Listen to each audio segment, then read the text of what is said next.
2023 regular meeting of the Ann Arbor Planning Commission. For detailed information on meeting procedures, please review the full printed meeting agenda provided.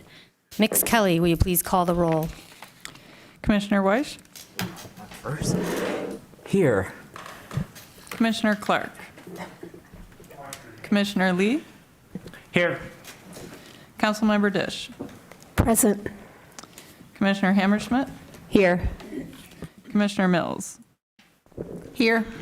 Commissioner Abrams? Here. You have a quorum, noting that Commissioner Salve noted her absence in advance. Thank you. We move on to item number 3, approval of the agenda. May I please have a motion to approve the agenda? Moved by Commissioner Lee, seconded by Commissioner Weiss. Is there any discussion on the motion? Okay, all those in favor, please say aye. Aye. Any opposed? The motion carries. Agenda item number 4, minutes of the previous meeting. May I have a motion to approve the minutes of the June 21st, 2023 meeting? Moved by Commissioner Mills, seconded by Commissioner Dish. Is there any discussion of the minutes? All those in favor of the motion, please say aye. Aye. Any opposed? The motion carries. All right, number 5, reports from City Administration, City Council, Planning Manager, Planning Commission officers and committees, and written communications. Councilmember Dish, anything to report? Yes, last night, both the 999 Maiden Lane, thank you. Is it Broadway? Where is it? Both that project was, the conditional rezoning was approved and the site plan was approved. And the annexation of the 11 township parcels to R1D was approved. And on first reading. Oh, I'm sorry. Yes, on first reading. Yeah, I'm sorry. And is there anything else that I'm forgetting? Nope, that's it. Excellent. Mix Kelly, anything to report? Yes, in the interest of keeping the commission informed about the comprehensive plan process, we want to let you know that the contract with our consultant team is executed, and we've started to do initial data gathering toward a first phase, which is typically in existing conditions, to just gather GIS layers, past plans, other things along those same lines. And additionally, I wanted to foreshadow the content for the July 25th Ordinance Revisions Committee meeting, which will include a discussion of the commission work plan, not to circumvent the consideration of the work plan by the entire body, but just to revisit it, to get a sense of priorities, and also to understand which of the work plan items do fall under the realm of ordinance revisions, to the name and to the point of the committee. So we will be walking through that as a refresher to foreshadow bringing that again before the entire body. And we will also be starting a discussion, which hopefully will be timely given your agenda this evening, of drive-throughs, getting advice on where the Planning Commission would like to see those, if they would like to see them at all, and walking through some other cities that have recently or in recent history approached this subject and how they've approached it. If I could just jump in, I want to point out 2 of those items for update. The comprehensive plan and your work plan. And I just want to I guess, raise a flag that I think we need to be very careful in setting our expectations for our work plan over the coming year. We're going to have a lot of work at this table and as staff and as a community going through the comprehensive plan process. So I want to, I guess I just want to be clear that it's probably going to be a less, perhaps, aggressive work plan than years past while we are concurrently carrying on that comprehensive plan. So I don't know what that means or how successful I'll be in reining your desires in that regard, but I want to preface that. Thank you. Any other commissioner officers or committee liaisons? I can report that the Ordinance Revisions Committee met on June 27th and discussed a number of things related to transportation impact analysis requirements and standards. And that material will be coming to a work session near you soon, I believe. I'm actually forgetting now if it's coming back to ORC before it comes to a I work believe session. that we agreed on some content to come to a regular session. To a regular session. And there were some items that were larger picture that will have a longer discussion arc Yep. that are TBD. Okay, yep, great, thanks for reminding me. Any other officers or committee liaisons? Okay, and then there are a number of written communications included in today's packet. So we are at agenda item number 6, public comment. So this is an opportunity for persons to speak for up to 3 minutes about an issue that is not listed as a public hearing on this agenda. We'll first call on individuals present to address the commission and then remote participants. To speak during this public hearing remotely, press star 9 if listening by phone, or use the raise hand feature if viewing through the web link. For phone access, call 877-853-5247 and enter meeting ID 977-6634-1226. City staff will select callers who've raised their hand using the last 3 digits of their phone number or by name if available for those accessing through the web link. You'll hear an automated announcement that the host is allowing you to speak. When speaking, please move to a quiet area and mute television or background sounds so that we may hear you clearly. For either method of participation, please state your name and address at the beginning of your comments. Is there anyone present that would like to speak at this time?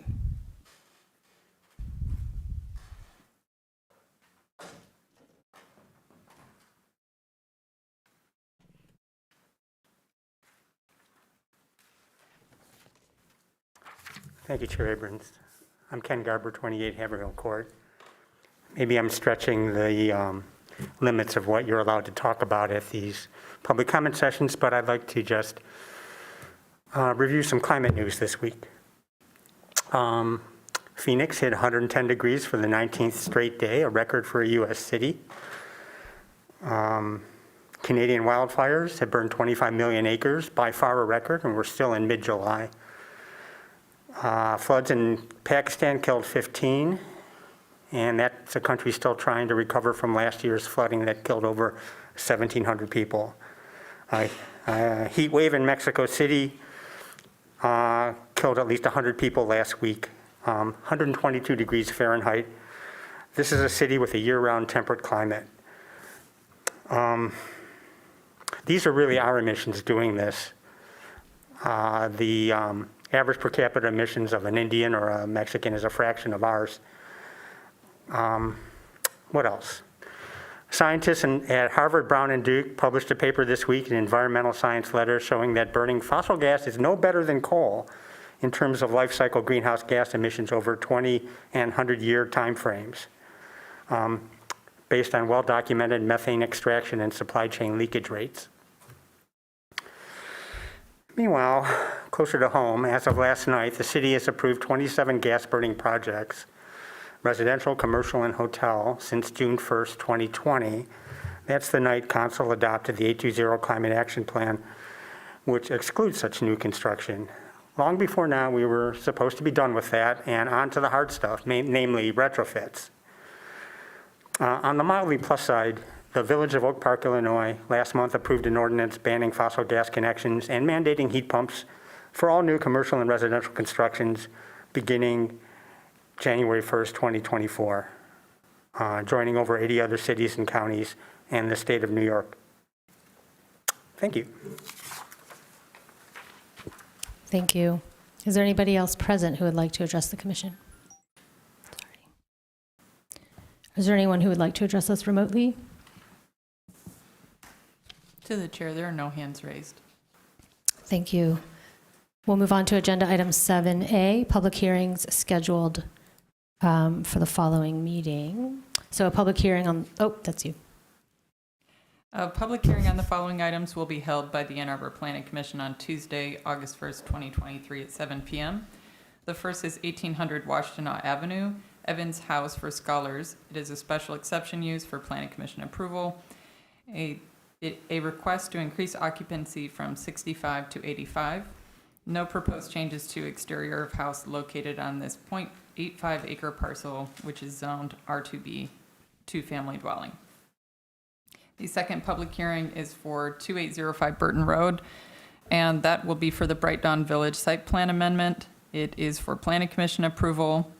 It is a proposal to reduce the size of the indoor gathering building by approximately 2,000 square feet, adjust sidewalks and utility leads, relocate barrier-free parking, and make electric vehicle charging updates per the current edition of the Unified Development Code on an 8-acre site zoned R4B for multifamily residential.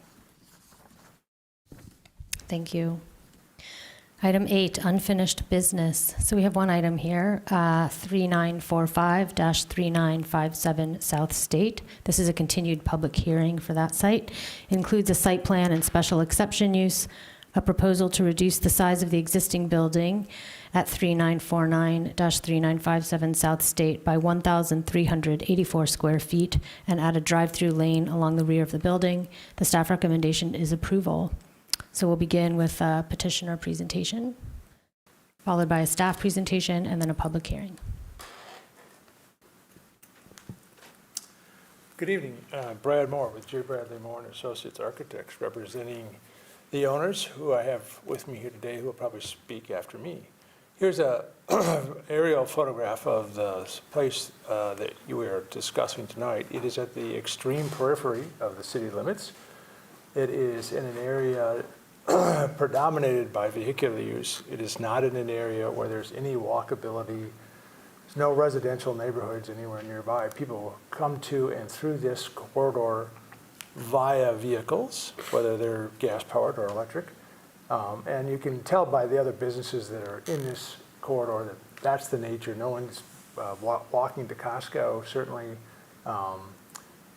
We are asking to allow the owners to reconfigure the building at a substantial cost to add a drive-through, which our leasing agent tells us is the one thing that they can do to change the history of the leasing efforts of the building. As Commissioner Juan Lee pointed out, this has been on the market for a long time with no takers, and there would have been takers if a drive-through had been available.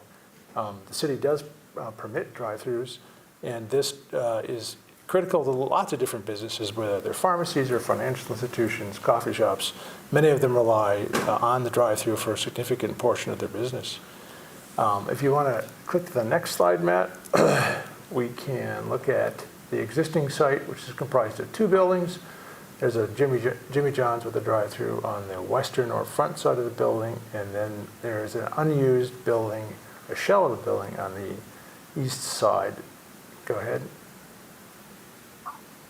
This is how the drive-through would be configured. It would go along the north side of the building after removal of about 10 to 12 feet of the building.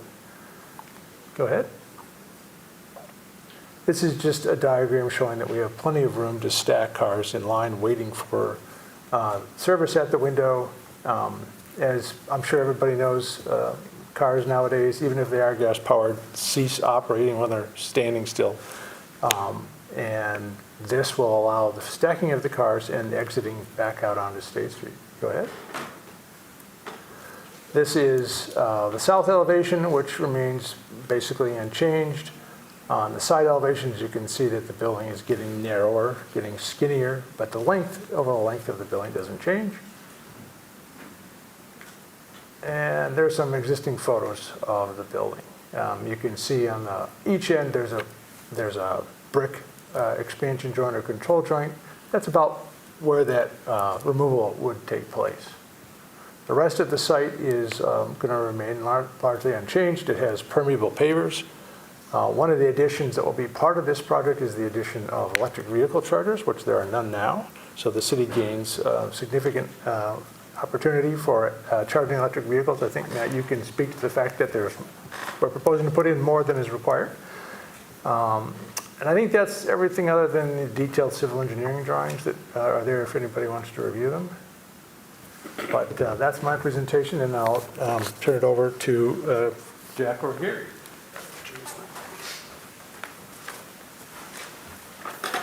Good evening. My name is Gary Schwartz, 25971 Rain Street in Oak Park, Michigan. My family has been seeking approval from the City of Ann Arbor for a drive-through for around 2 years. We have been advised by our professional advisors that absent a drive-through, this building will be almost impossible to lease. We've applied out of necessity. As you know, this building has been unable to lease for 5 years. When we started the process, we were informed by the city that if you can get approval from the nearly dozen departments, you can reasonably expect to have a drive-through. A few departments made requests of us, ignoring the fact that we already have site plan approval, and asked that we make changes that simply have nothing to do with the drive-through. We even agreed to place, as Brad said, new EV chargers on our site. We worked out the requests one by one to satisfy the city. It was not easy, it was not cheap. It took us 2 years and cost us around $40,000 in professional fees. There are a few items I would like to note that may not have been discussed. One, the property is set far back from the street, so it will not interfere with State Street whatsoever. Second, we are asking for more than a 20% reduction in the footprint of the building. In theory, this will likely result in less traffic at the intersection than already approved under our current site plan. As far as environmental concerns, we are not a destination location. The traffic to our site will be from the nearly 40 to 50,000 cars that go past the property every single day. We are kitty-corner to an airport whose environmental impact far outweighs any minimal effect our proposed drive-through could possibly have. I drive an electric car. Every day, more and more cars are electric. Many new cars have automatic shutoffs when they're stopped. Most importantly, I would like to note a few facts. We are not near any residential neighborhoods. This is exclusively a commercial area. Our proposed use is compatible with the surrounding properties and the current zoning. A Costco is less than a quarter of a mile away from us, which was approved by the city a few years ago.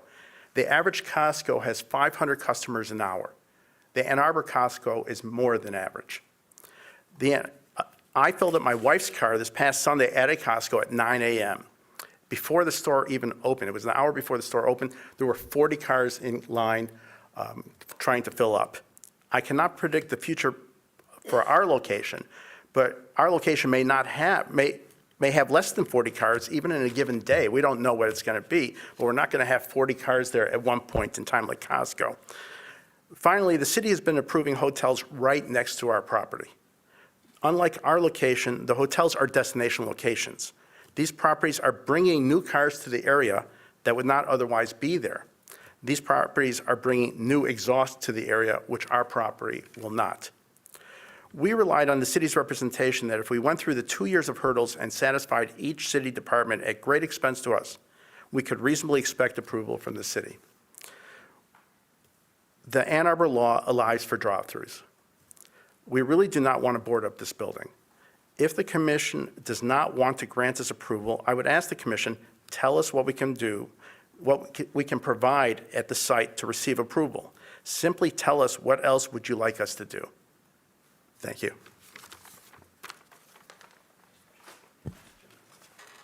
Thank you. So now we'll move to the staff presentation. Mr. Kowalski? Oh, I'm sorry. I didn't realize. It had to hit me to wake me up. I'm sorry. I'm Jim Chaconis. I run the Colliers Commercial Real Estate Company in Ann Arbor. Been doing it for 35 years. We're working on this site for many years with the owners trying to get anybody in there. It's kind of a hidden site back in there. So we've tried office. We don't have enough parking. Plus our office business right now is kind of in the tank. So we've tried retail. We've tried everything. Lower the price, incentives, build out, whatever we can do. So it's just a vacant building. Down there, we think a drive-through would be great. You see the Tim Hortons next door does well. It doesn't create a lot of backup traffic. Plus, we can stack more cars than any of the ones down there. So I think the best use is kind of a retail drive-through. And I don't see any traffic problems because we can stack enough. I know what some of the drive-throughs, how they stack into the street, but we have more cars, so we can try and watch that one. Thank you. Thank you. Hi. Good evening. My name is Jack Schwartz, 4779 Collins Avenue, Miami. I'm Gary Schwartz's brother. And we want to thank you for the opportunity to speak to the Planning Commission. My father started this company 50 years ago. My brother and I joined this company 35 years ago. We are both proud graduates of the University of Michigan. We are a small family-owned business and have been developing property in Ann Arbor for the past 30 years. We are very pleased and have loved being a part of the Ann Arbor landscape. We have worked with the Ann Arbor Building Department for all these years and take great pride in following the rules and regulations and the guidance that the departments give us. We approached the building department approximately 2 years ago to convert our vacant building into a drive-through. We have no choice. We have no choice. We have worked through this with all the various building departments to meet their requests and have successfully done so and have received approval from every single department to convert our building to a drive-through. It's been a very labor-intensive undertaking, many hours, much cost, as Gary mentioned. Our building has been vacant for 5 years. This is going to be a reduction in the size of our building, and it's going to be at great cost to us. But due to the high automobile traffic of this area, it is our only viable option. The building is located in close proximity to 2 new hotels, and a 3rd large hotel is going to be next to us and is in planning. We are kitty corner to the City of Ann Arbor Airport. Is that me? Okay. Anyways, there's no residential areas, guys, and we really just want to do what we can do. We're happy to work with the city. There's garbage being dumped. There's cars being left. We're having vandalism problems. It's a vacant building. Okay, It's thank not- you. Okay. Thank you. Guys. Thank you, guys. Now we'll move to staff presentation. Mr. Kowalski. Okay, good evening, everybody. Again, just... Okay, think we're good. Is it my time up? Yeah. Okay. Okay, that was easy. Okay, well, assuming I asked you to be efficient. that's the maximum efficiency right there. But assuming you might want to hear a little bit more, I'll go on. If you guys remember, this was a proposal that was before. Most of you were probably here back in early June. We had a couple less members at that time. So what's before you today, as mentioned again, is a special exception use as well as a landscape modification. So there's 2 motions that are on your staff report that would both need to be voted on. I won't go through a lot of the details because you've already seen them through the petitioner's presentation regarding obviously what's the modifications that are being done to the existing building. There's a slight reduction of parking spaces overall on the site, about 3 less. As one of the applicants mentioned, they are adding EV parking. 2 more EV-ready spaces than are required by, EV-ready spaces than are required by code. And again, so as part of the special exception use, I did want to read through some of the special exception use standards briefly. These are also in the staff report, of course, but just to re-highlight them for Planning Commission as well as anybody in the audience and listening online. So through special exception use, there's a series of criteria that you have to address basically to grant the special exception use. First one will be consistent with the general objectives of the city master plan. Again, as staff's opinion, the master plan land use element recommends commercial for the site. Well, actually, that's not staff's opinion, that's fact. The second criteria will be designed, constructed, operated, and maintained in a manner that is compatible with the existing and planned character of the general vicinity. Again, we look at the surrounding land uses of what immediately adjacent as well as in the State Street corridor. Will be consistent with the general character of the neighborhood considering the population density, design, scale, and bulk, and the intensity and character of the activity. Again, if you look at the surrounding uses around there, it's a pretty high intensity vehicle-oriented area. Again, with, obviously it's been mentioned, no residential uses directly adjacent to this use. Will not be detrimental to the use, peaceful enjoyment, economic value, or development of neighboring property or the neighborhood area in general. Again, the drive-through, as you know, is kind of hidden behind the building. The building itself is set back from the street significantly. It will not have a detrimental effect on the natural environment. They're replacing a building with pervious pavers. So again, that although there is a slight overall increase in impervious surface on the site, stormwater detention system will be able to handle that. The modifications that are needed are very minor, and again, with the addition of the porous pavers that are used throughout the site. That is something that has been working on the site, because in the past we've had some concerns on that, but it does appear to be working on the site, so they're going to continue using those. So that would have some impact again to the natural environment. We're looking at, again, so as what's before you regarding the landscape modification is that the code requires obviously street trees to be placed within the right-of-way to count as street trees. These trees are already in there. They are in there as part of the previous approved site plan, but code does require, because the whole site is brought up to code right now because this is all one site, so we as planning staff look at it as one site. So the code would, again, kick those street tree requirement in there, but it used to be a variance, now it's a landscape modification. So again, that is supported by staff. The right-of-way is extremely narrow there between the curb and sidewalk. There's utilities. It's just impossible to put them in that area. But again, that's a separate motion that you need to approve. One of the questions from follow-up, last we had some concerns regarding the traffic, of course, and transportation. I did follow up with the transportation engineer that reviewed this. The study overall that they were required to contribute did not have the traffic counts at the intersections within the roundabout. That was a question that was asked last time. I asked to follow up on that she just didn't, those were not required by the trip generation here, so it's not something that she would have, and not something she felt was necessary for analyzing this. Her concerns regarding this were initially just some of the pedestrian traffic that goes from, if there, for whatever there may be, from the sidewalk. There is it may be on, what's shown on some of the photos, there is a delineated walkway that goes from the public sidewalk back, well, it goes past the Jimmy John's and back to the building. They're going to also enhance the striping along that, and that's really what high-intensity reflective striping is what the transportation engineer suggested, just so, again, it minimizes any potential for conflict with the two driveways exiting in that area. But asking, again, through traffic generation, one of the reasons that, again, she didn't request a more robust or require a more robust traffic study is because she did not feel it was going to be a destination. It was going to kind of just pull off the existing traffic in that general area. So we covered the motions. I think that it addresses, and planning staff is recommending approval of the landscape modification as well as the special exception use.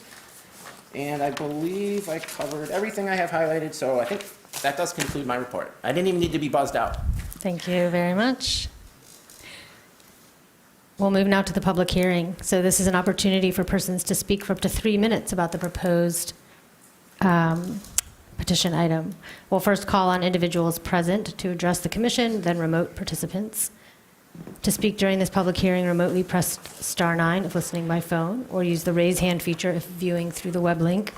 For phone access, call 877-853-5247, enter meeting ID 977-6634-1226. City staff will select callers who have raised their hand using the last 3 digits of their phone number, or by name if available for those accessing through the web link. You'll hear an automated announcement that the host is allowing you to speak.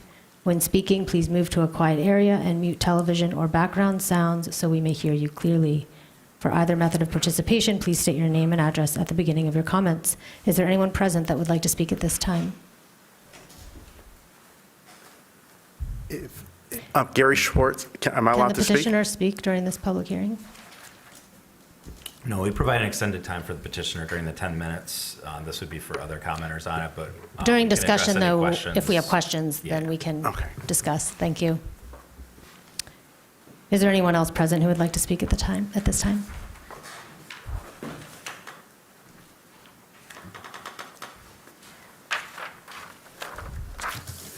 Thanks, Chair Abrams. Ken Garber again.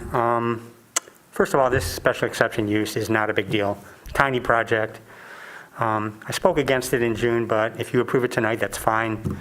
It fits most of the UDC criteria for approval, with the exception, in my opinion, of 529D1C, that a quote will not have a detrimental effect on the natural environment, end quote.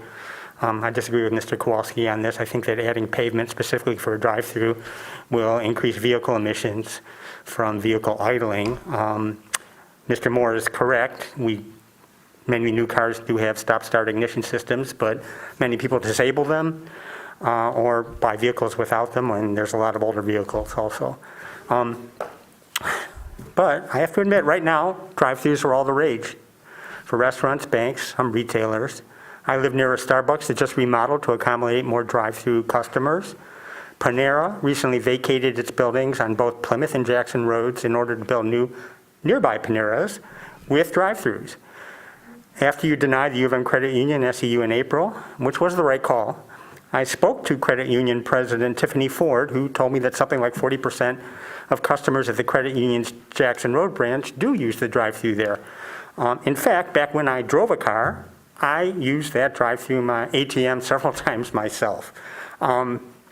People hate to get out of their vehicles. So yes, drive-thru approval will help the petitioner lease their building and get a better ROI.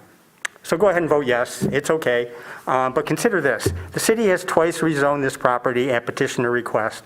First in 2003 from research to office to enable more possible uses. And then again in 2013 from office to C3 to accommodate their site plan.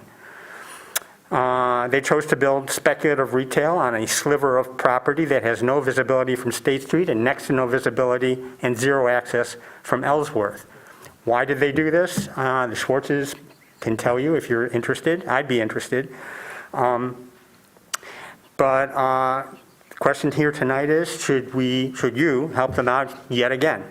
I suppose if you decide the SEU proposal substantially meets UDC criteria. If so, I personally won't lose any sleep, nor should you. But it's incredibly depressing to know that people are getting more and more wedded to their vehicles. You can't really call them cars because they're mostly SUVs, instead of less, which is what we need, which is what the climate needs. I don't know what to do about this, frankly.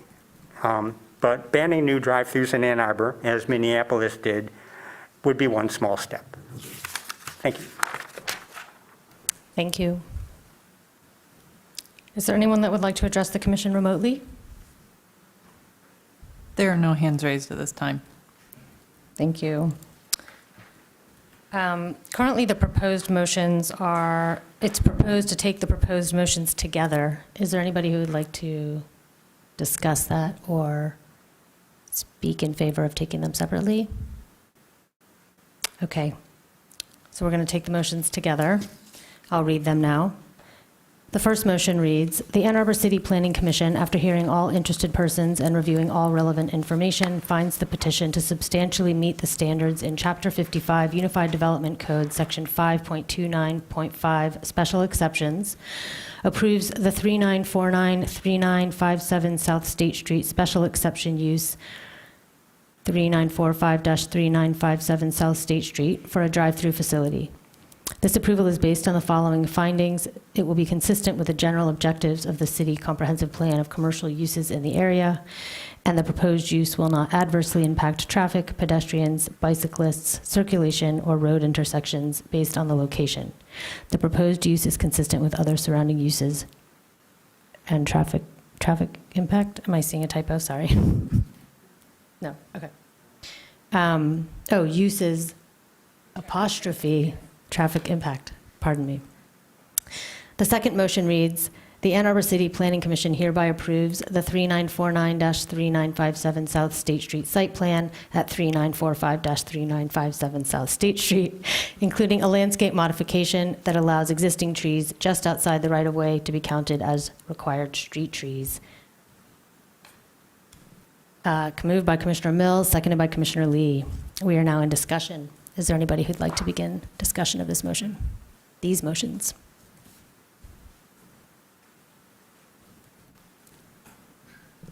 Commissioner Hammerschmidt. Thank you.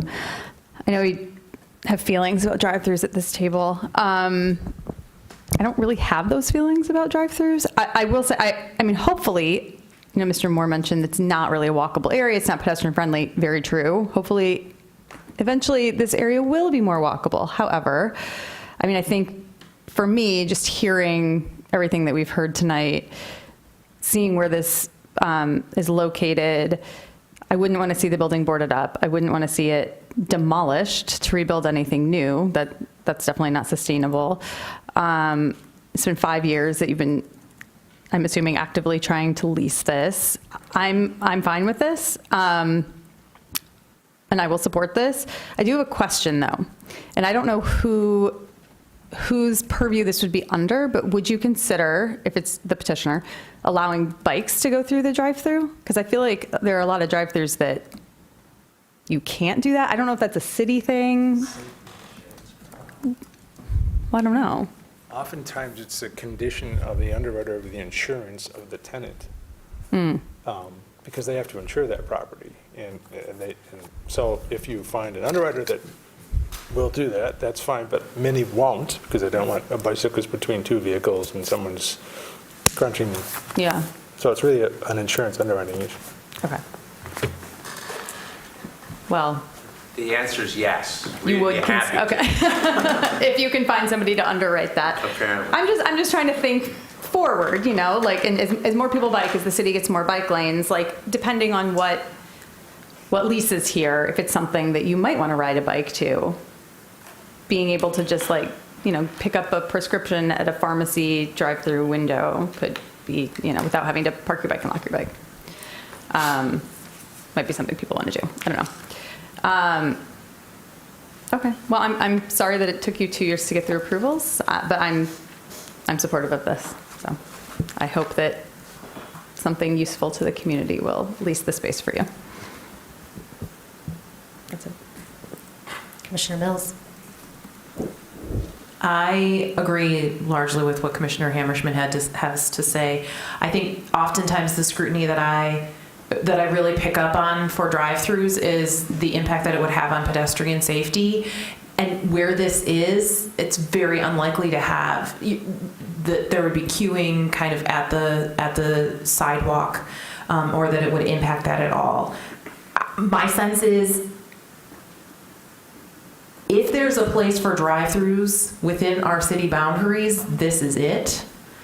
And I know, similar to Commissioner Hammerschmidt, I'm curious what other people have to say. I mean, and I think that this is, I'm glad that we are contemplating again kind of our status on drive-throughs.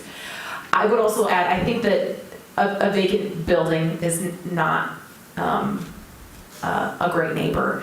And we have approved a number of hotels nearby, and being able to walk from the hotel to a place to dine, and well, my children in the back will know that mommy doesn't like Jimmy John's necessarily, and so having another option, I think that is a benefit to the surrounding uses. So I think that this is something that I'm able to support as well. Is there anyone else who'd like to speak? Commissioner Lee? Sure. Taking a look at this literally, again, under the UDC, is it consistent with the general objectives with the city master plan or comprehensive plan? Yes.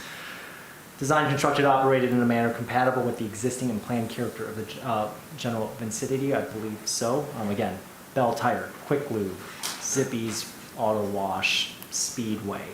I took the kind of uses here, and it is consistent with that character. This is Zone C3, Fringe Commercial District. It does indicate very specifically here. There's little interdependence of activities. Establishment can be dispersed over considerable areas.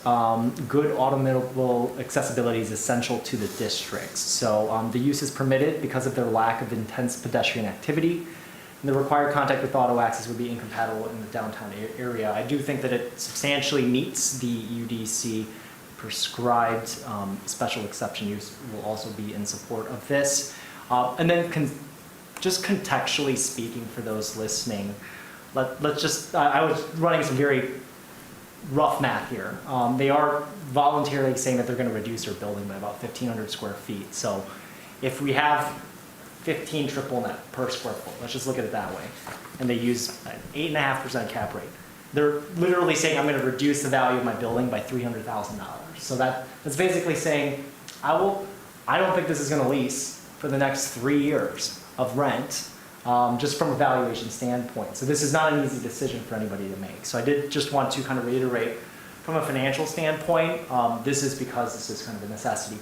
Given that it fits the UDC criteria, both literally and contextually, yeah, I will be in support of this. Thank you. Thank you. Commissioner Dish? I was reviewing our notes from the last time this came up, even though we didn't fully and exhaustively discuss it. And it is just simply a fact that approving this drive-through will not, or, well, not approving this drive-through will not make this a walkable area of town. And it is not desirable to have a boarded-up building. If Ann Arbor wants to ban drive-throughs, Ann Arbor should ban them. But so long as they are an SEU, that suggests that there are contexts in which we think that they do not pose a significant problem. And those contexts are, like this one, contexts where there will be very little conflict point with pedestrians. So I think to be consistent with the way we currently treat drive-throughs, which is that sometimes they are okay and other times they are not, this would be the one that where it is, which is what you said already, Commissioner Mills. So I will stop talking. Any other comments? Okay, I think we're ready to take a vote. On the two motions taken together for 3945 to 3957 South State Street, Commissioner Abrams, Yes. Commissioner Hammerschmidt, Yes. Councilmember Dish, Yes. Commissioner Lee, Yes. Commissioner Clark, Yes. Commissioner Mills, Yes. Commissioner Weiss. Yes. Those motions carry. All right, thank you. Thank you. We'll move now to agenda item number 9, regular business, the Mosley Street vacation. Thank you. I know, a different I meaning just of want the to say term thank vacation. you. We appreciate it, and we'll work very closely with what the city's best interests are. Thank you. Thank you, guys. Thank you. The petition, East Mosley Street vacation, addressed 202 and 214 East Madison. This is a staff-initiated proposal to vacate one block of East Mosley Street between the Ann Arbor Railroad tracks and South Fifth Avenue. The road exists only on paper and bisects the parcels at 202 and 214 East Madison Street, meaning it was never built or constructed. The staff recommendation is approval. And since this is a staff-initiated proposal, we'll move directly to staff presentation. Mr. Leonard.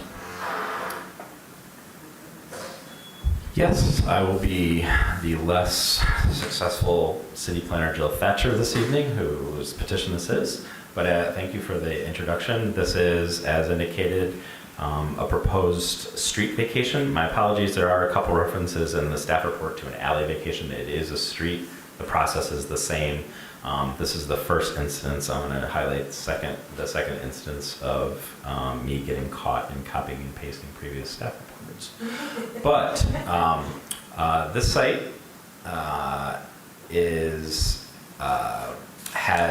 was originally platted as a street, as you can see from it is following my cursor. Mosley Street was platted and improved for the portion running west from the railroad line to Main Street. It was platted for the portion running east from the railroad tracks to 5th. However, it was never constructed. You can see here from 1947, it was already being used as part of the lumber yard. Unsurprisingly, that continued until 1979, till 2002, till 2018, and to today.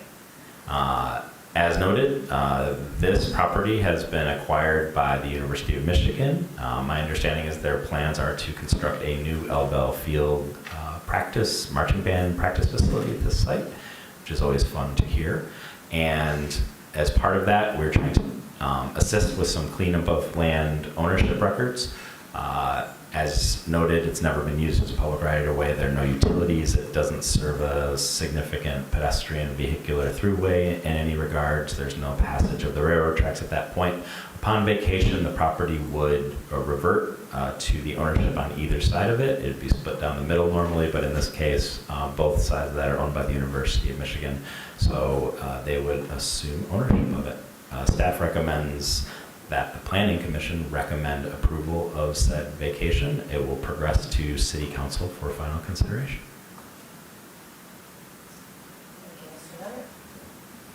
Thank you, Mr. Leonard. So now we'll move to the public hearing. This is an opportunity for persons to speak for up to 3 minutes about the proposed motion. We will first call on individuals present to address the commission, then remote participants. To speak during this public hearing remotely, press *9 if listening by phone, or use the raise hand feature if viewing through the web link. For phone access, call 877-853-5247 and enter meeting ID 977-6634-1226. City staff will select callers that have raised their hand using the last 3 digits of your phone number or by name if available for those accessing through the web link. You'll hear an automated announcement that the host is allowing you to speak. When speaking, please move to a quiet area and mute any television or background sounds so that we may hear you clearly. For either method of participation, please state your name and address at the beginning of your comments. Is there anyone present that would like to speak at this time? Seeing no one, is there anyone that would like to address the commission remotely? Okay, we're being told no. So I will now read the proposed motion. The Ann Arbor City Planning Commission hereby recommends that the mayor and city council approve the East Mosley Street vacation. Moved by Commissioner Mills, seconded by Commissioner Dish. Discussion of the proposed motion. Is there anybody who would like to begin our discussion? Commissioner Dish?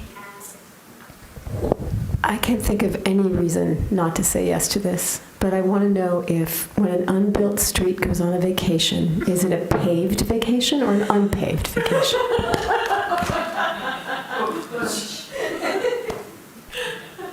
How long did you workshop that material? Not long enough. I guess I have a question, which is more just informational and curiosity, which is what if the city said no?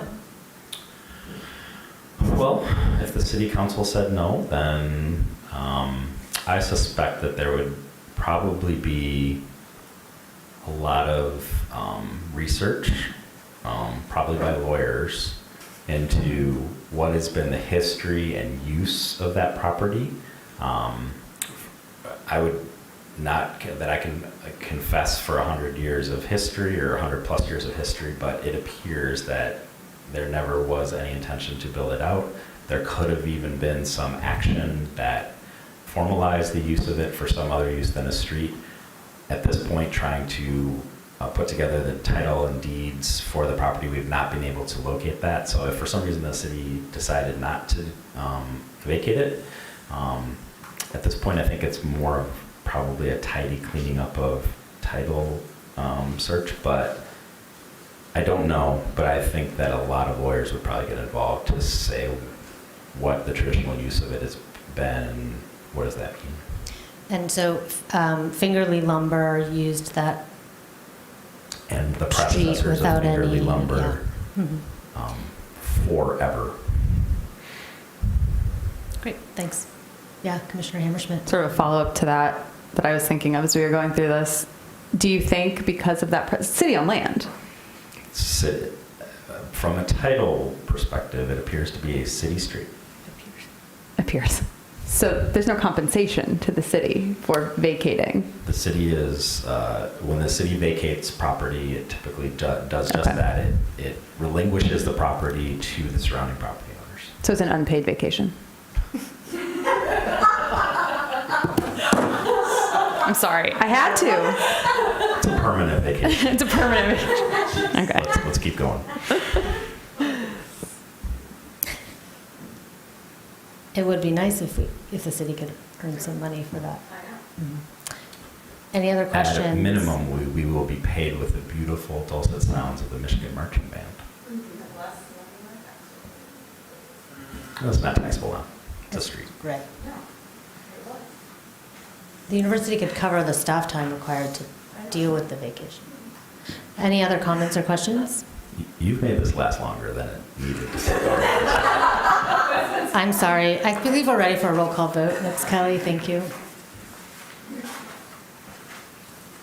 On the motion to vacate Mosley Street, Commissioner Weiss, Yes. Commissioner Mills, Yes. Commissioner Clark, Yes. Commissioner Lee, Yes. Councilmember Dish, Yes. Commissioner Hammerschmidt, Yes. Commissioner Abrams. Yes. That motion carries. Thank you. We're now moving on to item 10A, Planning Commission Annual Organizational Meeting Actions. The Ann Arbor City Planning Commission is directed to undertake a series of organizational measures on an annual basis to comply with provisions of our bylaws. We'll begin with a staff presentation by Mr. Leonard. Yes, this is an annual series of actions that the Planning Commission considers. Many of you probably recall it. The first of which is, there are three aspects to this. One is the election of officers, two is annual review of the bylaws, and three is updating our appointments or liaisons to various subcommittees or other boards and commissions. All of that is articulated in the memo that was provided to you, which features the second example of my lack of attention to detail. You will note before the nomination section that there is a line that says no current members are eligible for nomination to their existing officer position. That's not true. All the existing officers are in their first year, have completed the first year of their position, so they could be renominated for their position. My apologies for that error. There are three officers to the Planning Commission. There's the chair, the vice chair, the secretary. The process to do so is to accept nominations from the floor. Often it is done in sort of a slate of officers. It doesn't have to be that way.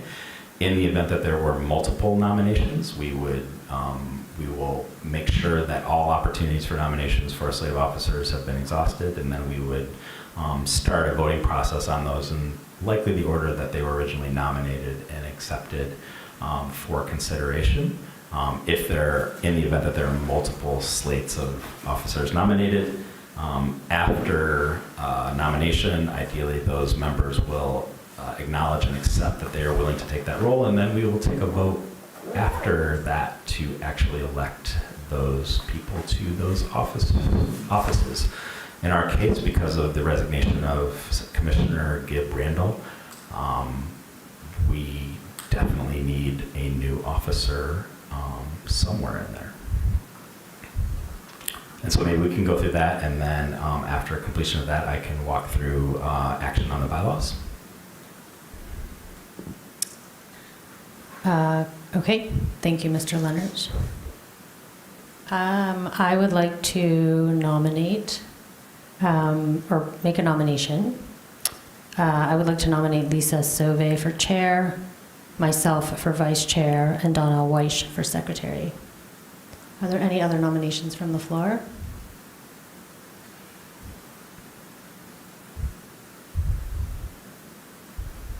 Okay, Mr. Leonard. That'd be a sole nomination. Any other nominations from the floor? Councilmember Dish? Can I nominate people who I forgot to ask their permission? I think as long as they would need to affirm right now that they are willing to be nominated. Okay. I would like to nominate Sarah Hammerschmidt for chair. Yeah, okay, you're welcome. Ellie Abrams for vice chair and Danelle Weich for secretary.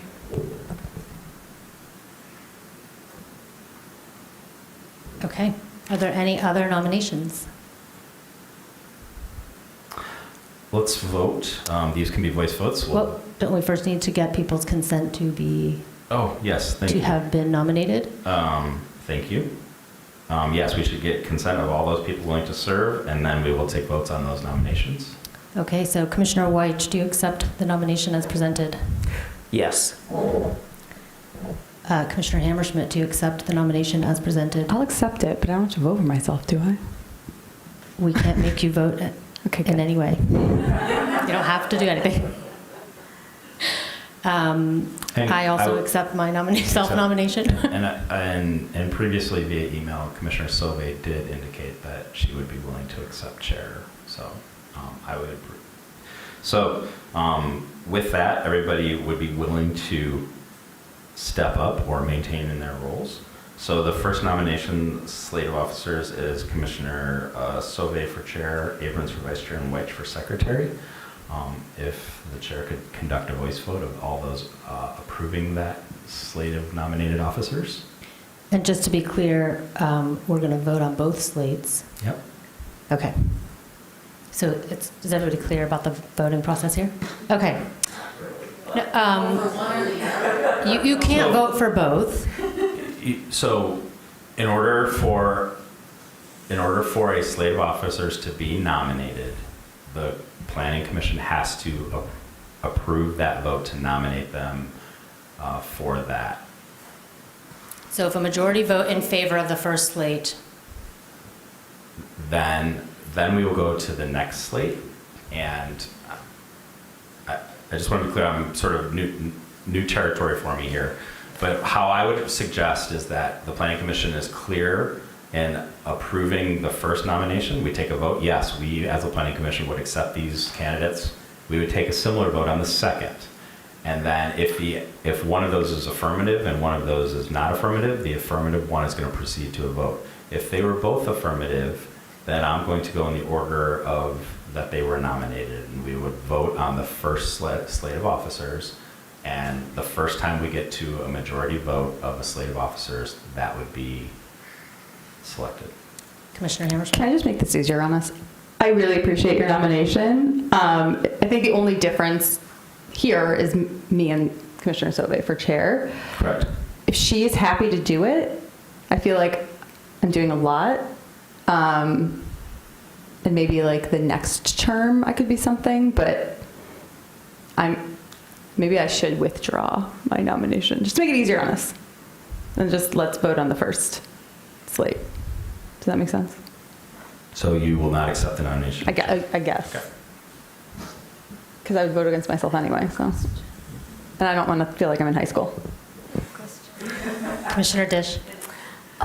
Can someone who's already served as chair 2 terms be renominated? As long as it's not consecutive. Okay. Well, in that case, may I nominate a different slate? I need guidance here in terms of the procedure, given that we closed the nominations. The intention is to provide a wide open opportunity for officers to be nominated. So I would suggest that we want to exhaust the opportunity. If all of you have a distinct candidate pool, if you will, Yep. we should afford that opportunity for them to be raised. Okay. Are there any other nominations from the floor? Okay, so I would like to nominate Sarah Mills as chair, Ellie Abrams as vice chair, and Donnell White as secretary. Are there any other nominations from the floor? Not a nomination, but a question. Okay. Yes, Commissioner Weiss, with a question. Yes, no, that's great. And we're doing this by slates because that is the We don't have to do it by slates. nominal way that we have done it. So we could You could move to individual we nominations. could move to individual nominations and then move the chair to the end so that it seems like we have agreement with our nominees or nominators that vice chair and secretary have been accepted. And so if possible, can I suggest that we vote on those 2 offices and then vote on the chair? That's acceptable to me. Is there anybody opposed to taking them individually? Mr. Leonard, you're making an expression Okay. of... So that would progress to a motion to elect Commissioner Abrams to the role of vice chair and Commissioner White to the role of secretary. Correct. And we are still accepting nominations for the role of chair. Yeah. And also getting people's acceptance of their nomination. So is there anybody else who would like to nominate anybody for chair? Commissioner Lee. So if we voted you guys, then I can't nominate, for example, you for chair. I think you could, right? I mean, I You're think. doing an excellent job moderating, so.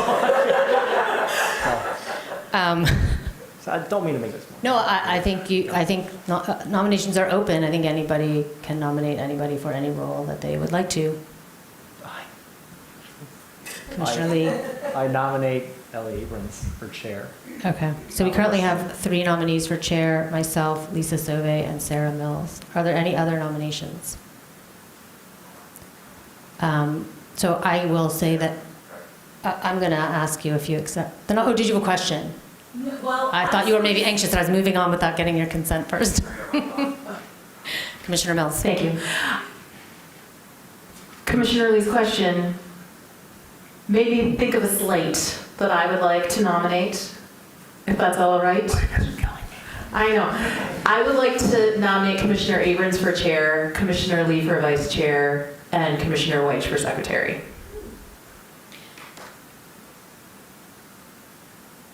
I will make this more simple by letting you all know that I am going to decline the nomination for chair.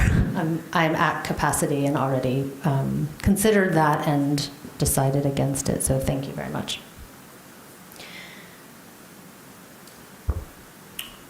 Okay, so Commissioner Mills, would you like to accept the nomination for chair? Oh, one more. One more possibility. One more possibility. Could we nominate Commissioner Lee for chair, Commissioner Abrams for vice chair, and Commissioner Weich for secretary? So then we would just be adding, we would still be taking them individually and adding Commissioner Lee for chair. We now have 3 nominees for chair, potentially. I will ask for your consent in a minute. Lisa Sauve, Sarah Mills, and Commissioner Lee. Are there any other nominations for chair? Okay, Commissioner Lee, do you accept this nomination? Yes. Commissioner Mills, do you accept this nomination? I similarly have a whole lot on my plate, and so I am honored. It was my pleasure to chair during COVID. Someday I love being on planning commission, to be honest. It's weird, but someday, again. I'm interpreting that as a no, That's thank a you. no thank you. No, thank you. But Okay. thank you. Thank you for, that was a no thank you. Thank you for the vote of confidence. I also will share that I have a someday, like Sarah Hammerschmidt and Sarah Mills, but not today. So I would suggest we have 2 nominees for chair. Both have accepted, Commissioner Sauve and Commissioner Lee. Correct. Commissioner Sauve was nominated first. I would suggest that we take action first on Commissioner Sauve, a vote of the Planning Commission. Commissioner Sauve has been nominated. Commissioner Sauve has accepted that role, and we have a vote on that. If it's successful, Commissioner Sauve would become chair. If not, we would progress to Commissioner Lee. The reason for that order in my mind is that Commissioner Sauve was nominated first. Also, Commissioner Sauve is a current officer of the Planning Commission. I'm not saying that I'm reading that from Robert's rules, but if you would like more of that research, I would need more time to determine that. Would anyone like to discuss or make comment on the voting procedure at this time? Okay, let's proceed to a vote, please. Okay, so let's do Would you like me to do a motion? The motion would be to elect Commissioner Sauve as chair. All right, the motion is to elect Lisa Sauve as chair of the Planning Commission. Moved by Commissioner Weich, seconded by Commissioner Dish. All in favor, raise a hand and say aye. Aye. Aye. All opposed? Do you say aye? Yeah, nay. Say nay. Don't. You can say Are you getting this count? I'm seeing that the motion failed. I saw 4 nays, 3 yeas. That's correct. So the motion fails. Okay, so then I would suggest a new motion to elect Commissioner Lee as chair of the Planning Commission. Okay, motion to elect Commissioner Lee as the chair of the Planning Commission, moved by Commissioner White, seconded by Commissioner Mills. Sorry, I'm confused. Both could fail, and then what? What situation are we in? Then we would have to nominate someone else. Yeah, we'd have to nominate someone else. I nominate Hank. Okay.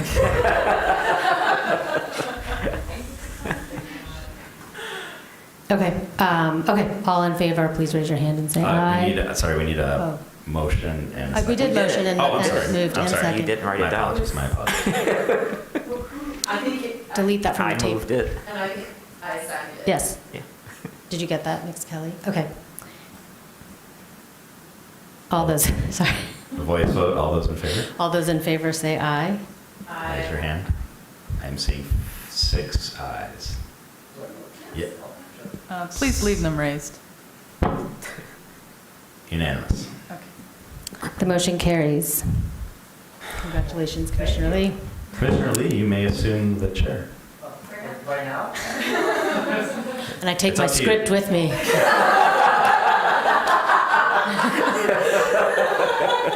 I'm just kidding. Okay. It's up to you. You can assume now, or you could assume. I'll defer to Ellie. All right. Do we need to vote on myself as vice chair and Commissioner Weiss as secretary? Given the previous discussion, my understanding is that there seems to be agreement. I think a motion to name both of those positions. Together. They're like a is mini appropriate. slate. Yeah. Okay. So there's now a motion for myself, Ellie Abrons, as vice chair and Donna Weiss as secretary. Moved by Commissioner Dish, seconded by Commissioner Lee. All those in favor say aye. Aye. Aye. Oh, sorry. Unanimous. The motion carries. We're now on to 10B. Thank you. I'm sorry for any confusion I added to that. The next regular organizational meeting is a regular review of the bylaws. You can take, the Planning Commission in short can take 2 actions. One is to propose changes to the bylaws, and if any changes are proposed, what staff will do is from this time and direction, we will work with the city attorney's office to complete review of those, present them back to you for adoption, at which time you can take action on them, forward them to the city council for approval, or you can say, we're good. We think the bylaws are perfectly okay in their current fashion. I'm going to run through some proposed changes that staff is proposing to the bylaws. My apologies, I think that these were added to your packet late due to some registrar lack of knowledge on my part. I have attached a set of draft bylaws with some proposed changes. The first change is on page 3, which would add section 4.10. This was new language that was adopted by City Council, I believe under council rules. Commissioner Dish can correct me if I'm wrong. And is being added to a series of bylaws where a board or commission has a council liaison. It provides for that council member and representatives from the Planning Commission to review applicants for a position on the board and forward those recommendations to the mayor and council for consideration. It is still the mayor and council's action, of course, but it provides a administrative review process for feedback for those boards where a council member is a member or liaison. As Councilmember Dish is sitting here, we are that. The second proposed change is on page 4. It is to fix a advance a gender neutral terminology in section 5.10. The next change is a question, not so much change. In 7.9, this is also referenced also in 9.1 sub 3. Recently there have been some conversations about, we have a pretty professionally engaged planning commission. A lot of members are active in the development community in various ways. We have architects, we have developers, and oftentimes when those individuals are recusing themselves appropriately from a conflict of interest, we can be challenged to meet the minimum 6 vote requirements. I raised the question here, because of other code in the city, not your bylaws, other code in the city requires in the establishment of the Planning Commission that 6 vote majority is required to pass any decision on a site plan or a recommendation to City Council. One of the things that we could consider is modifying that to a majority of 5 votes. That would be reducing that threshold. In order to do that, it would not only take an amendment to the bylaws, but in order for those bylaws to be amended, it would require an ordinance change to the city code that also reflects that ability at that location as well. I raised that. If it's something that the Planning Commission is interested in pursuing, we could follow up with the steps to request that ordinance of the City Council. That would be the City Council to determine. It would be a request of the Planning Commission. It is not part of the UDC, but rather the administrative sections of the City Code and the establishment of the Planning Commission. On page 8, I propose adding the time may be extended at the discretion of the chair for the 10-minute petitioner presentation. We have that for public. I think it's appropriate to add that discretion for petitioners as well. I embarrassingly thought we had already struck this provision, but I would propose that we eliminate the 5-minute for neighborhood organizations to speak. We typically don't have that. I can't remember the last time it's been invoked. I think 3 minutes is adequate across the board for a lot of boards and commissions to provide adequate commentary on a petition. We accept writing, e-comment, and public comment. So eliminating that so it's just consistent and simple across the board. Again, on page 9, if the Planning Commission was interested in that, we could pursue that a 5 commissioners vote would be necessary for approval rather than 6.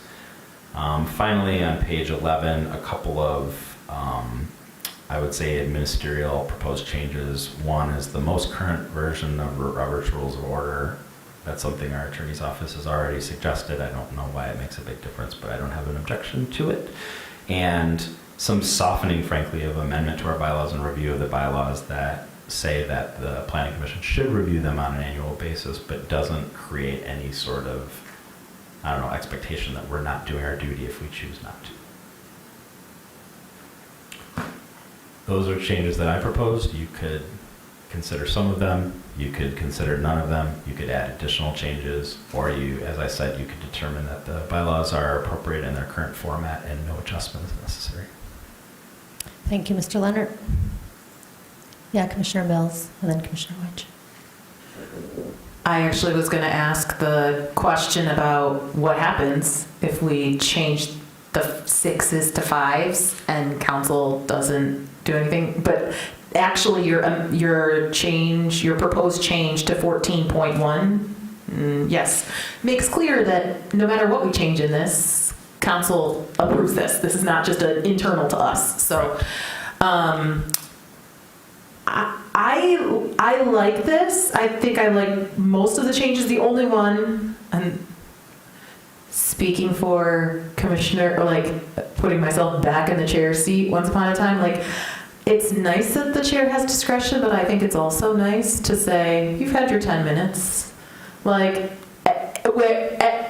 And we almost always defer, come back to them. So I don't actually know that we need to add that in. I think we're pretty nice. And the way that we do this now is ample time. So that would be the only of the proposed changes that I might not change. I might not add in the explicit thing that the chair has discretion to extend the petitioner's time. But I think the other ones clean it up. Yeah. Thank you. Commissioner Wedge? My questions are about what have not been proposed by Mr. Leonard. So is this an appropriate time to ask those questions? Great. So I'm in section 5, ethics and conflicts of interest. I am interested, and I think I have made some note of this with you, Mr. Leonard, in passing. A little, I think I'd like us to vote on the recusals as opposed to the self-recusal.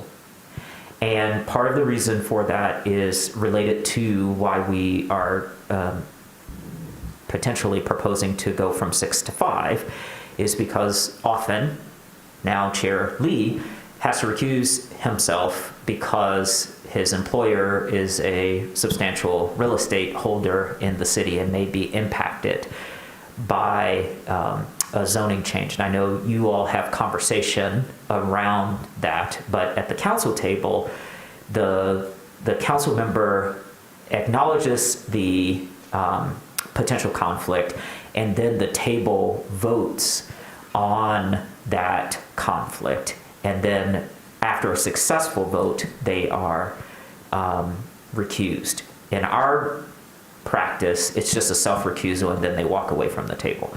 And there have been conversations where the expertise of the sitting commissioner would have helped substantially with the conversation, but the sitting member recused themselves automatically, and that is by the bylaws. So I don't know, obviously this is on the floor right now, I'm not asking anybody for answers, but I do want to raise that as we come to these bylaw changes, so that there is a little more input from the table around that recusal, and then it takes, I think, the burden off of the individual member from having to shoulder the weight of whether or not they think that recusal is necessary.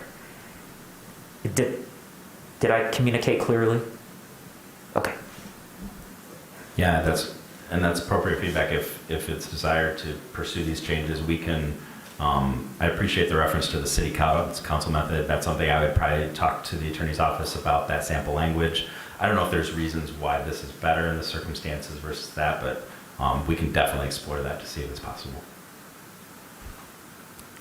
I personally would support that. I don't know if anybody else wants to comment or ask a question about this.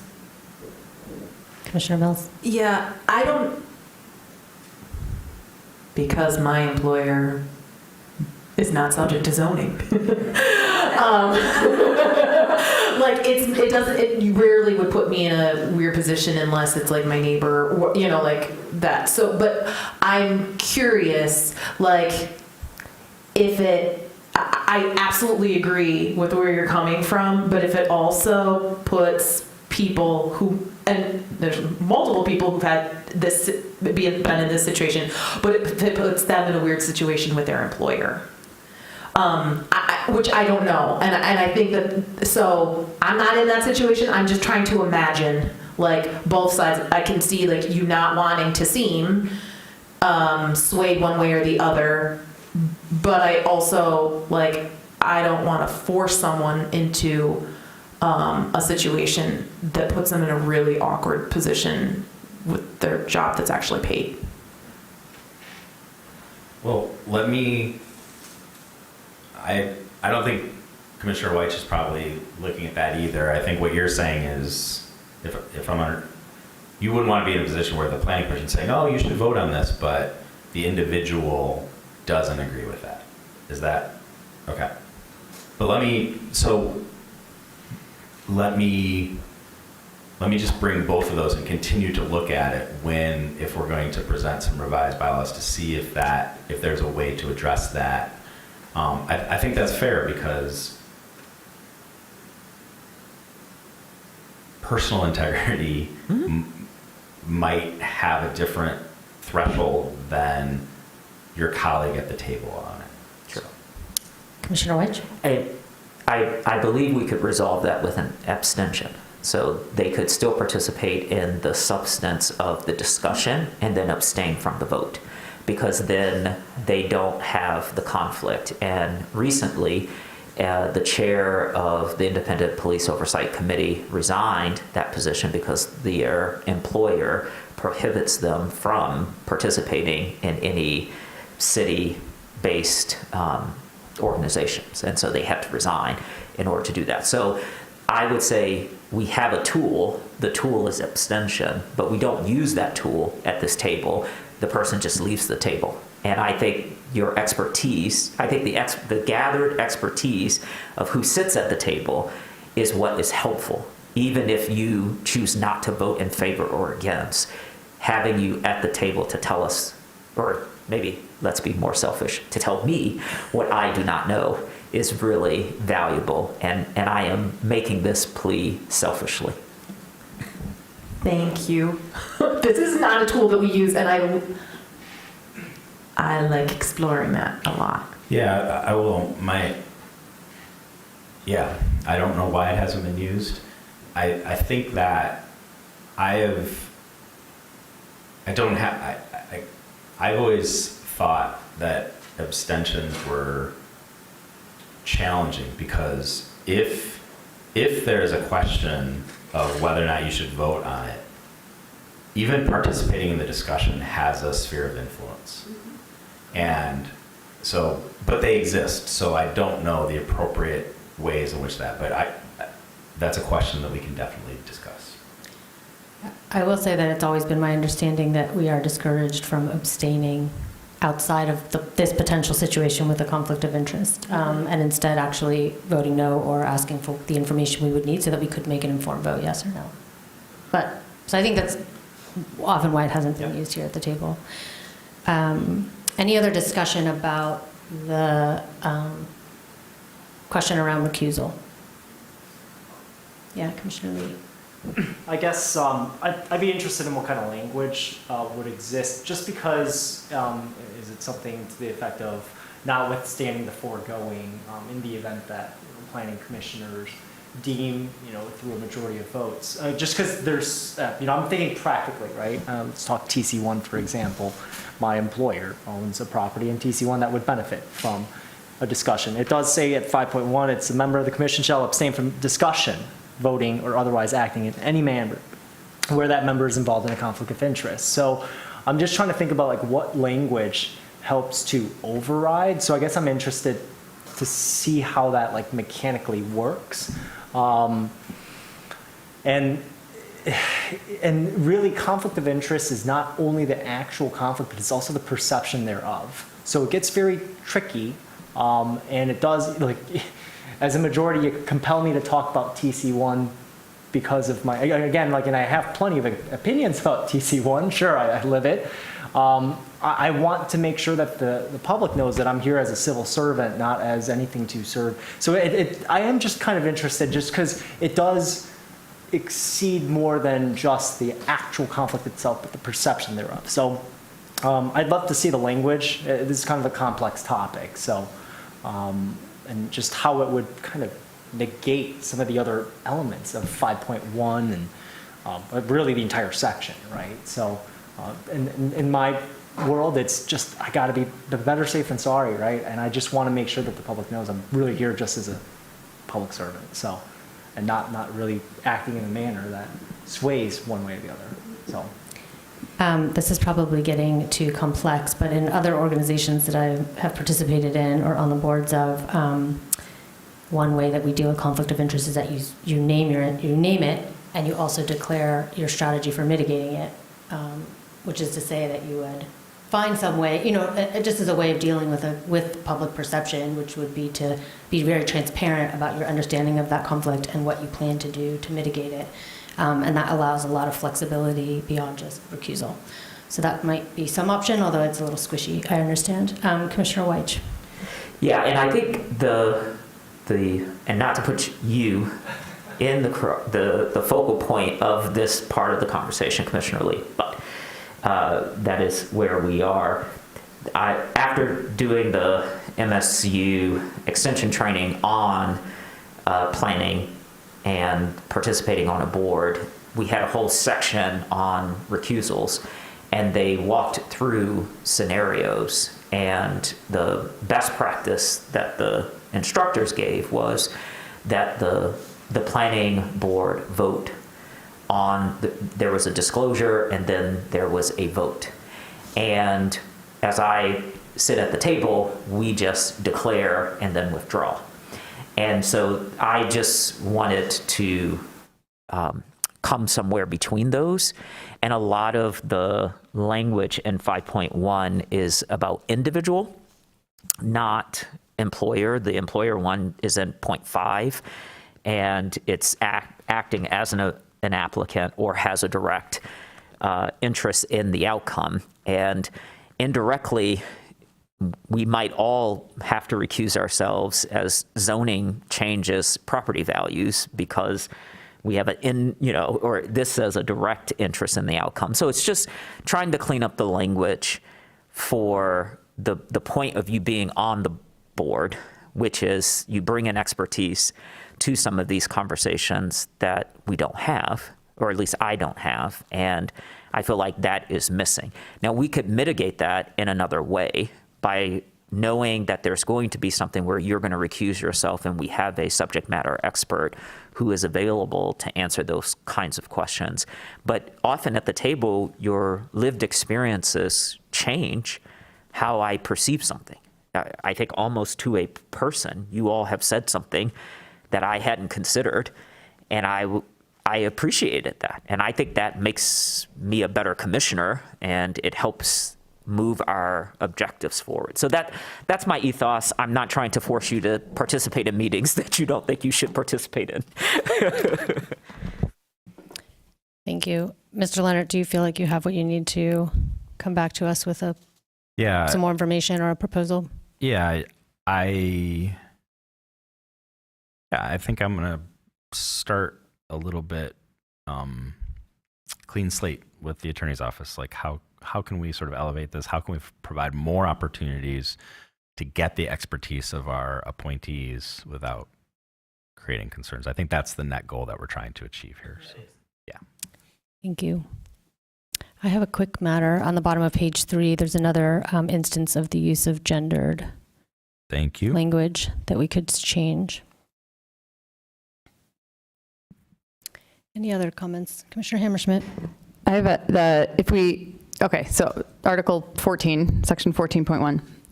The first sentence talks about a vote of 6 members. If we change the other 6s to 5s, does that one also need to change to 5, or does that stay at 6? This one, that one you could change.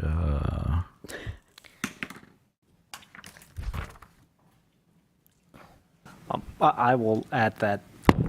Oh, no, go ahead, Commissioner Lee. No, I'll add that on my association bylaws. I'm the president of my association.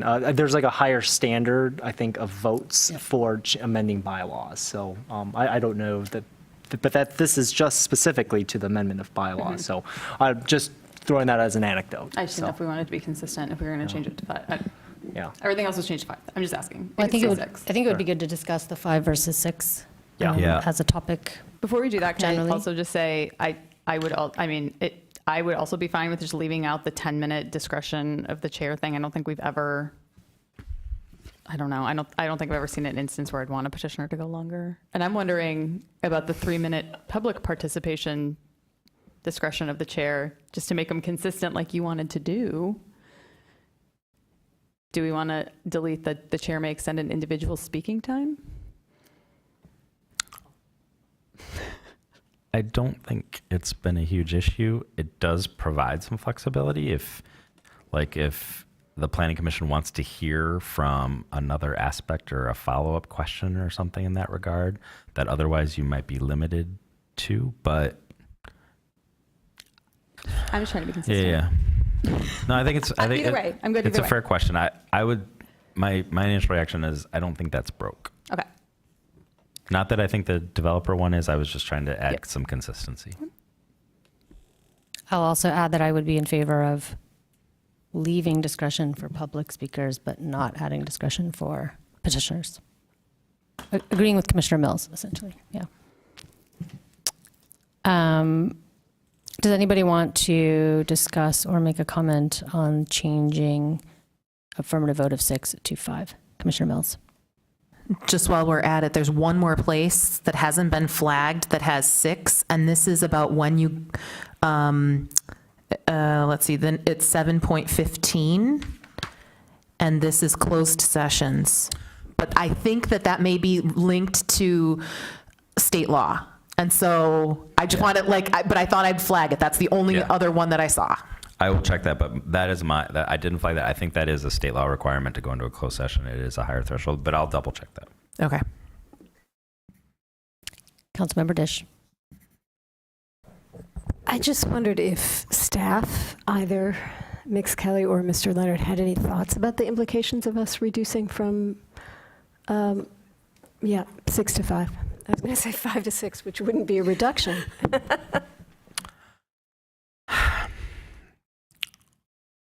I don't personally have any concerns with it. A lot of very important actions are taken across the city with a majority vote. At some point, this was established to be a higher threshold, presumably because of concerns about development activities. Your discretion at this table is to say things meet or don't meet our ordinance. It's not a discretionary PUD approval or the like. Maybe the council would feel better knowing that when recommendations are coming, they are coming with a super majority. I don't know if that is a super majority, but a higher majority of the planning commission than a simple majority. For the sake of conducting business, it seems reasonable that a 9-member commission could forward or take an action with 5 of its members.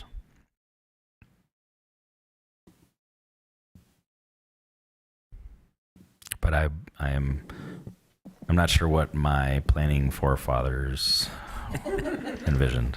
Four parents. For bearers. 4 parents. Commissioner Dish, did you have a follow-up, or can I move to, yeah? So the only thing that is sticking for me on this is that Planning Commission is now the final approval body for things that it didn't used to be, or that it used to be, and then that was changed, and then we changed it back. The council, changed it back. So Planning Commission once more is final approval on site plans where the proposal accords with the existing zoning. Is there anything else? Special exception uses? Special exception uses, which we love.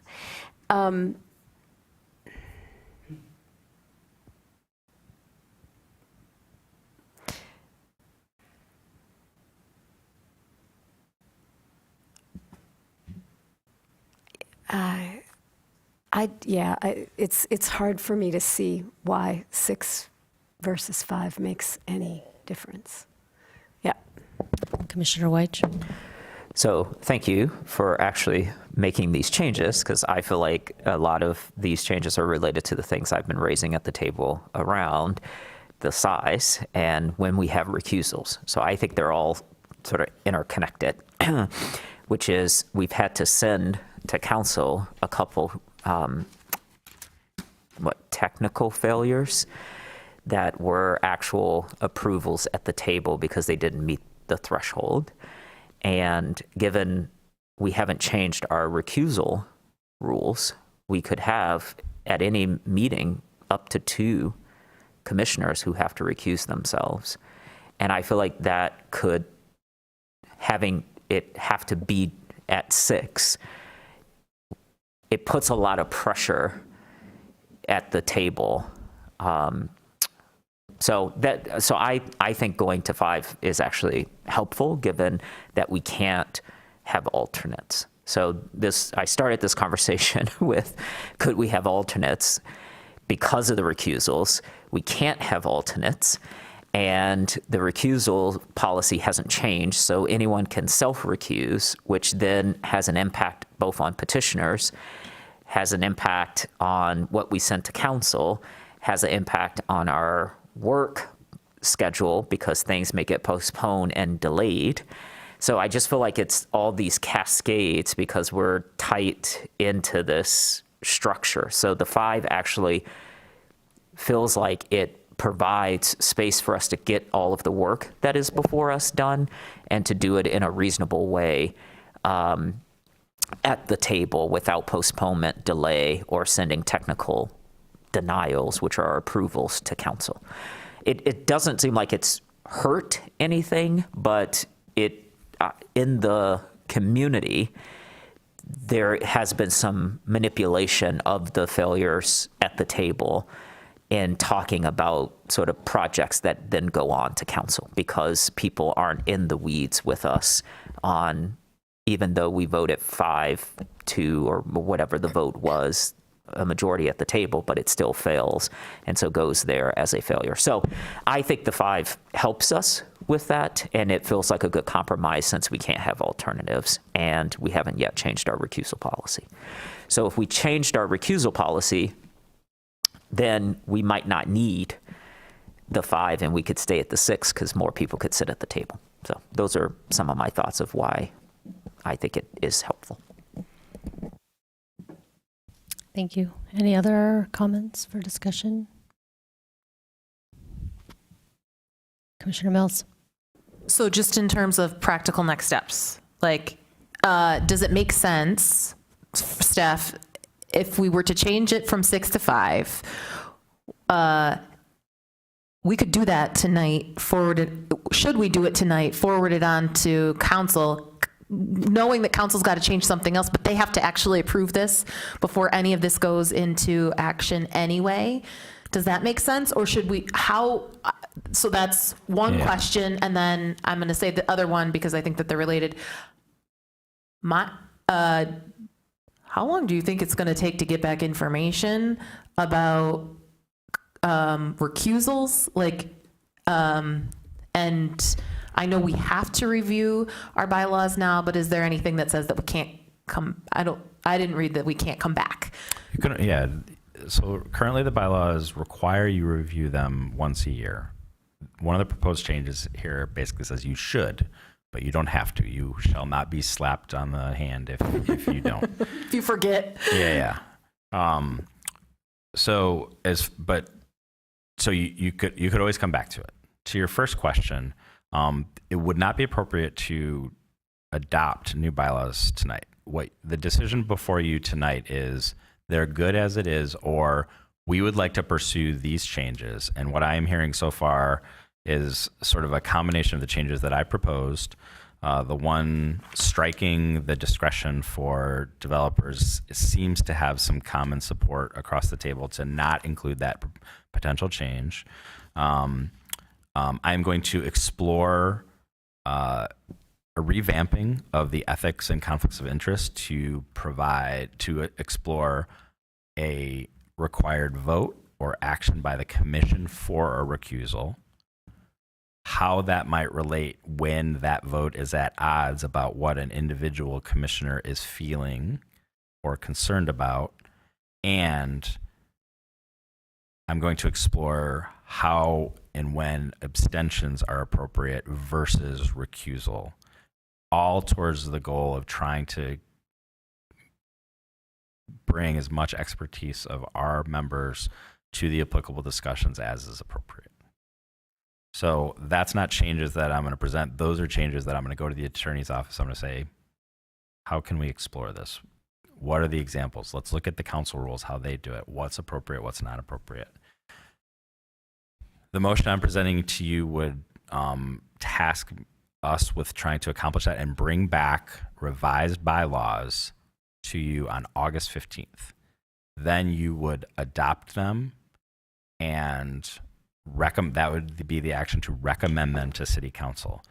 At that point, if what I am hearing support for shifting from 6 to 5, what that means is I'm going to on the 15th, would intend to present bylaws with that change to you, but that is going to have to be a sort of staggered conditional action before those bylaws then progress to City Council. There's going to be a request from the Planning Commission to amend the applicable section of the administrative code to modify that so that these bylaws then may be forwarded. Is that bureaucratic enough? Yes, enough. Okay, all right. I have two quick comments. One is, did we or staff consider a majority of members present as opposed to a fixed number of commissioners? I did, and I thought that taking an action, it seemed to me like a majority of the Planning Commission versus those present was appropriate. We do have some boards that are present, We recently, for example, had a planning commission or a historic district commission action that I think was like a group of 3, and it was a majority vote of 3. I did think about that. I thought going from 6, for whatever reason that was established, when it was established, to 5 was a reasonable improvement to some of the challenges that we've had lately, without going to a position where if you had 5 people present, that'd be a quorum for a meeting, and only 3 affirmative votes. If that's something the commission was interested in, I thought about it. That seemed to just be a more extreme step. I thought that the 5 was reasonable. Thank you. No Personally, science about it, really. I also think that that's reasonable. I think acquiring a certain quantity of affirmative votes makes more sense than the majority. But I wanted to make a couple comments just for the record. I would support the change to 5, but I also think probably 90% of the time we vote unanimously. So, and which is maybe something to talk about another time. Maybe we need some more diversity of opinion up here. But so I think this comes up when there are actually those very rare items that are difficult that we're really grappling with. And I actually think in those moments, the shift from 6 to 5 is very significant, like to only have to convince 5 of us as opposed to 6 of us. So I don't oppose the change. I also note that at any time we can also change it back. We don't have to wait till July. We can at any time, if we wanted to, change it back. So we shouldn't feel like it's too risky to do it. But And even if that ordinance were changed, the bylaws could establish a higher level, but because that ordinance, that is a barrier from going the other direction. right. I forgot the other thing. Okay, so, but we're actually going to make a motion to postpone. We're not going to No. vote on whether to change the bylaws. You are going to make a motion that is the first motion in the bylaws stanza of your staff report. All right. I would propose that the motion reads something to the effect of, I move that the following changes are referred to the city attorney for review. The proposed amendment included in the draft bylaws presented at this meeting with the following modifications. The investigation of alternative ethics, conflicts of interest, and recusal language as discussed and directed. The modification of section 5.21 from him or herself to themselves. The removal of the proposed change to section 8.3. That the time for a developer petition at the discretion of the chair, and modification of all votes from 6 to 5 where appropriate by law. I would keep the amendment to the bylaws at a higher, at a supermajority. Okay. Personally, following Commissioner Lee's. Okay, so. Okay. So, to the extent, what about closed session? I do think that that's regulated by law, but if that were possible, keep that at a higher threshold as well. I would. Okay. So it would only be for the two motions and actions on site plans and recommendations to the city council. And those are the 2 that were already called out. Okay. Yep. So those are my notes. And if those are accurate, somebody could move that, second it, and a voice vote. And what that would put staff with is going to work on refining these, working with the attorney's office on the questions about recusal, abstention, and that balance. And we would present a revised draft to you on August 15th. And likely, again, that would also be accompanied by a resolution for the Planning Commission asking the City Council to modify the Boards and Commission chapter of the ordinance. Okay, moved by Commissioner Weiss, seconded by Commissioner Mills. All those in favor say aye. Aye. Any opposed? Was Weich and Mills? Yes. Right. Okay, thank you. Okay, so we're on to 10B. The commission will vote on a meeting change for its second regular session. You got one more item on the organizational meeting. We got to update committees and appointments. I'm sorry, committees and appointments. think it was unanimous on the motion for the bylaws to the it was. 15th. It was a voice vote. Unanimous voice vote, no one opposed. Okay, the third opportunity for organizational excellence is your designation to committee assignments and liaisons. I have put together a proposed, but it's largely just what existing assignments are. The Comprehensive Plan Committee is Commissioners Clark, Dish, Hammerschmidt, Lee, Sauvé, and Weich. The Ordinance Revisions Committee is Commissioners Abrams, Hammerschmidt, Mills, and Sauvé. The Executive Committee, with the recent election of officers, would be Commissioners Abrams, Lee, and Weich. We have additional designees. 2 committees no longer want you or exist. Thank you, Commissioner Hammerschmidt, for your service. Both the Center of the City Initiating Committee and the DDA Affordability and Economic Development Committee have been dissolved. So there is no longer a need for a Planning Commission liaison. Commissioner Dish continues to serve valiantly a double duty of liaison to the City Council, to the Environmental, as a City Council member to the Environmental Commission and the Planning Commission, and maybe is willing to continue in that role. Commissioner Lee is liaison to the Transportation Commission and not appointed by the City Planning Commission, but I do note that state law allows a single member of the Planning Commission to also serve on the Zoning Board of Appeals for some continuity of those related petitions, and Commissioner Clark has applied to the Zoning Board of Appeals. I'm waiting on the decisions of those above as to where that goes. So this would be an opportunity to make any adjustments to this.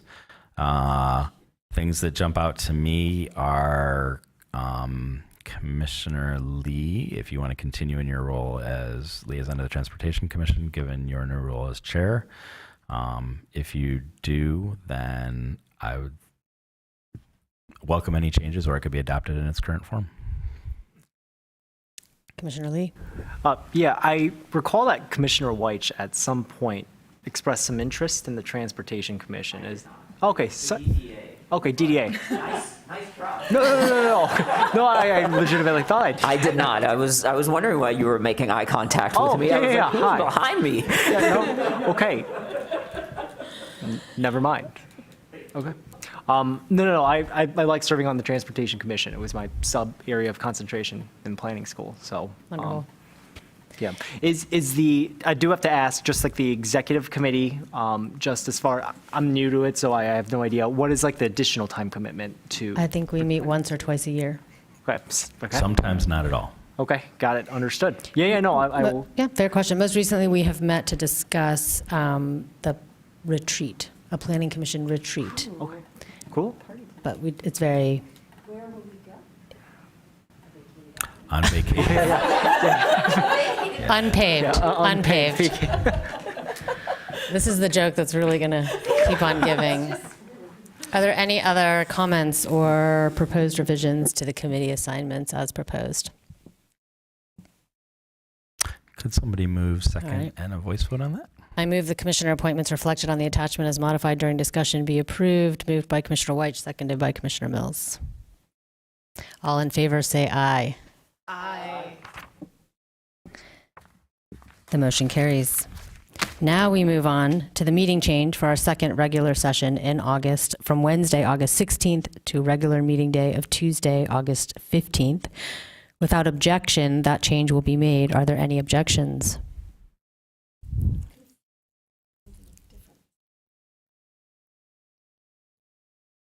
We'll pause for clarification. We often schedule around anticipated election dates. We have confirmed that there will be no August election, so we can move from our flexed Wednesday date back to our typical Tuesday date. Yeah, but, I mean, I'm sorry, I'm looking at it.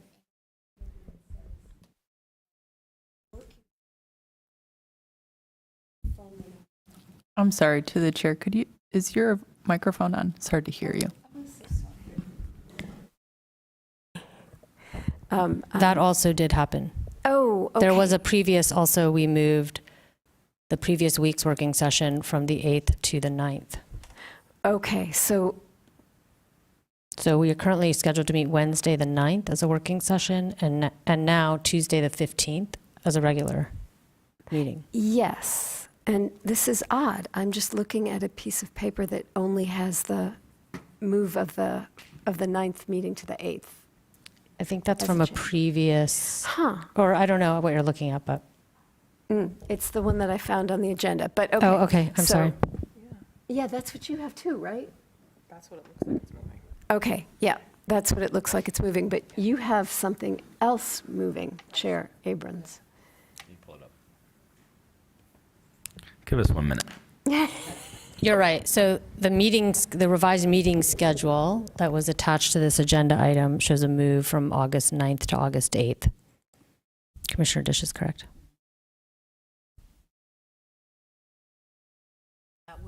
So that's incorrect. But actually, that's more in line with when the election usually is. There's no election usually the week of August, in the mid-August teens. August 15th is already on our calendars, too, as a regular meeting. Correct.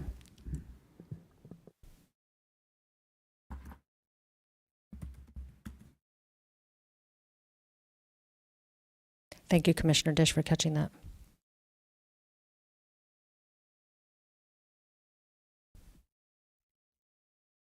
I'm almost there.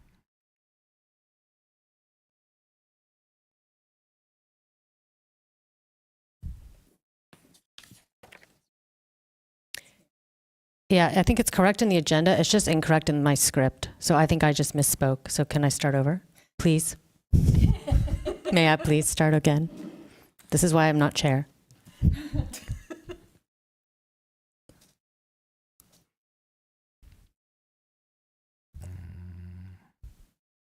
Yeah, I just think it's the work session, not the 15th. Right. Got it. All right. Starting over, 10B, a revised City Planning Commission meeting calendar.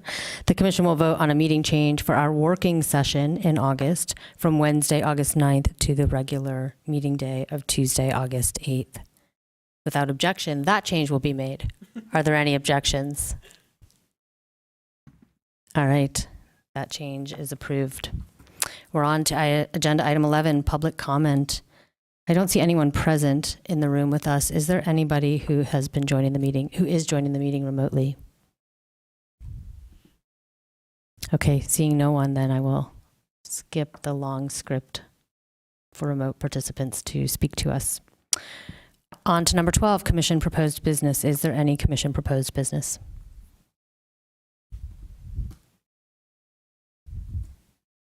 All right, seeing none, we'll move to 13, which is adjournment. Moved by Commissioner White, seconded by Commissioner Lee. Oh. All those in favor say aye. Aye. We are adjourned.